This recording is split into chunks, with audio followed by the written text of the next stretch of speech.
5월 4일 HLB 파워에서 공시가 나옵니다. 보고자는 푸르트 신기술 조합이라고 되어 있는데요. 전환사채를 취득했습니다. 한 번에 보유 비율이 약 8%까지 올라오니까 꽤 많은 투자가 이뤄진 것이죠. 기존에는 가지고 있던 주식이 없었습니다. 전환사채를 인수했습니다. 4월 30일에 변동되고 5월 4일에 공시로 투자자들에게 알려지게 됩니다. 취득 단가는 1275원입니다. 변동 전에는 0주였는데 순식간에 약 800만 주를 보유하게 됩니다. 이 시비는 도대체 어디에서 난 걸까요? 변동일이 4월 30일이죠. 바로 4월 30일에 발행된 전환사채입니다. 우리에게 여러가지 가능성을 생각하게 만들었던 그 330억 원 전환사채입니다. 이 중에 일부를 푸르트 신기술 조합이 취득한 것이죠. 왜 일부냐? 5월 4일에는 사실 공시가 하나 더 올라왔습니다. 보고자는 아크 신기술 조합인데요. 역시 아크 신기술 조합도 푸르트와 마찬가지로 약 8% 지분을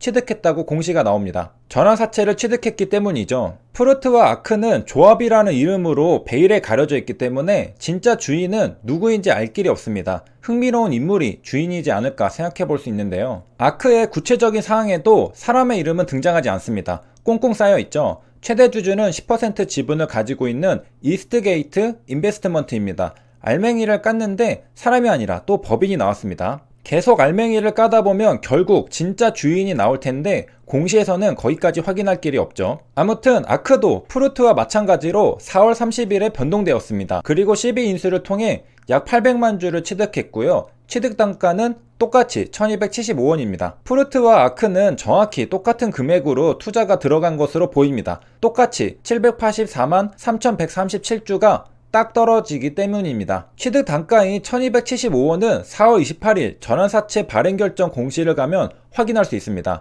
전환가액이 취득 단가와 똑같은 1275원인 걸 알 수 있습니다. 여기 전환에 따라 발행할 주식을 보면 전환사채 투자한 주체는 푸르트와 아크 외에 더 있는 걸 알 수 있습니다. 발행할 주식 수는 약 2600만 주인데요. 푸르트와 아크는 각각 800만 주를 받아갔습니다.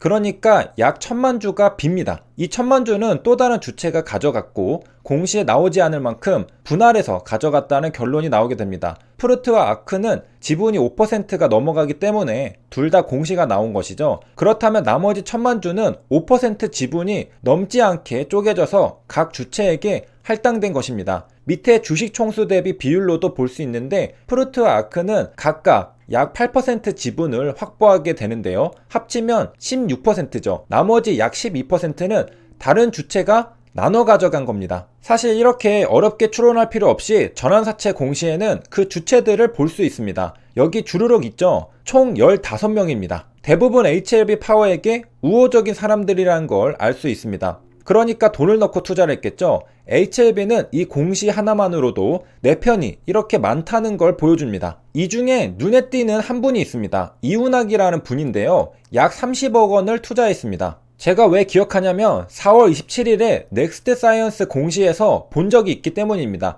이훈학이라는 분은 코르키와 전환사채에 대한 콜옵션 계약을 맺은 분이었죠. 그러고 보니 밑에 이회선이라는 분도 이번 HLB 파워 공시에서 등장합니다. 여기 이회선이라는 분은 10억 원을 투자했습니다. 현재 HLB 파워 전환사채에 투자했던 분들 중 일부는 넥스트 사이언스 전환사채에도 투자했던 분들이라는 걸 알 수 있습니다. 그리고 이분들은 진양공 회장의 우호 세력이라는 것도 추측해 볼 수 있습니다. 이미 넥사에서도 자신들이 투자한 전환사채에 대해서 콜옵션 계약을 진양고 회장과 맺었기 때문이죠. 물론 콜옵션 계약 기간 동안 주가가 변동이 없으면 진양고 회장으로부터 이들은 돈을 조금 벌 수 있습니다. 그런데 진양고 회장은 최대 주주입니다. 얼마든지 주가를 띄울 만한 뉴스 기사를 내보낸 것은 쉽죠. 마음만 먹는다면 회사가 사업을 하는데 박차를 가하고 뉴스 기사로 홍보하면서 얼마든지 주가는 긍정적인 상승을 보여줄 수 있을 겁니다. 그런 진양고 회장과 콜옵션 계약을 맺었다는 것은 사실상 내가 전환사채로 획득할 수 있는 수익을 진양고 회장에게 넘긴다는 것과 마찬가지입니다. 사실상 진양고 회장은 명의만 이들에게 넘겨둔 상태라는 것이죠. 차명계좌는 아니지만 일종의 차명계좌와 비슷한 효과입니다. 불법 아닙니다. 나는 그냥 전환사채를 들고 있지만 사실상 내 것이 아니라는 거죠. 진양고 회장의 것이라는 겁니다. 그리고 우호 세력이라는 것은 하나 더 근거가 있습니다. HLB 파워에서 330억 원 전환사채를 발행하겠다는 공시는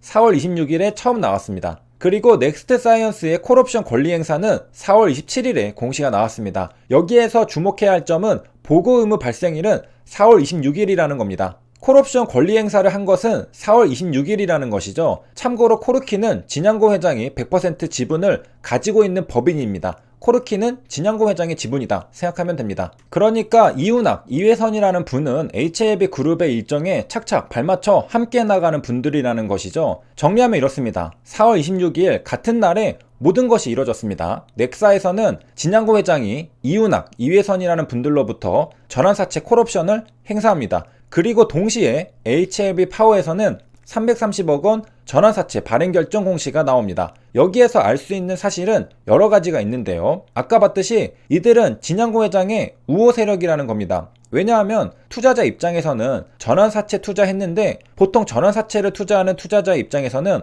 안전하게 자본이득을 보려고 하는 목적이 포함되어 있습니다.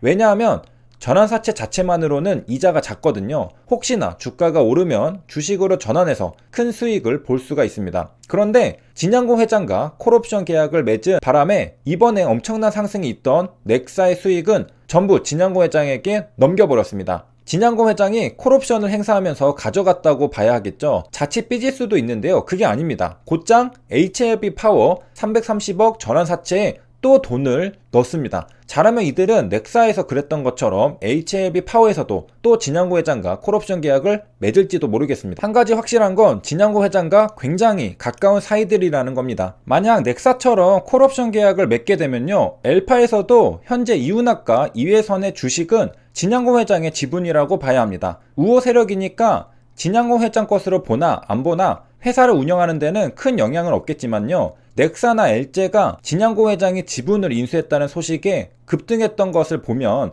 시장에서는 호재로 받아들일 소스를 가지고 있는 겁니다. 언제든지 필요하다면 전환사채 콜옵션을 행사해서 지분을 확대할 수 있습니다. 아직 콜옵션 계약을 맺은 건 아니지만 넥사와 비슷하게 흘러간다면 말이죠. 그리고 가장 많이 투자한 프루트와 아크 신기술 조합도 아직 베일에 쌓여 있습니다.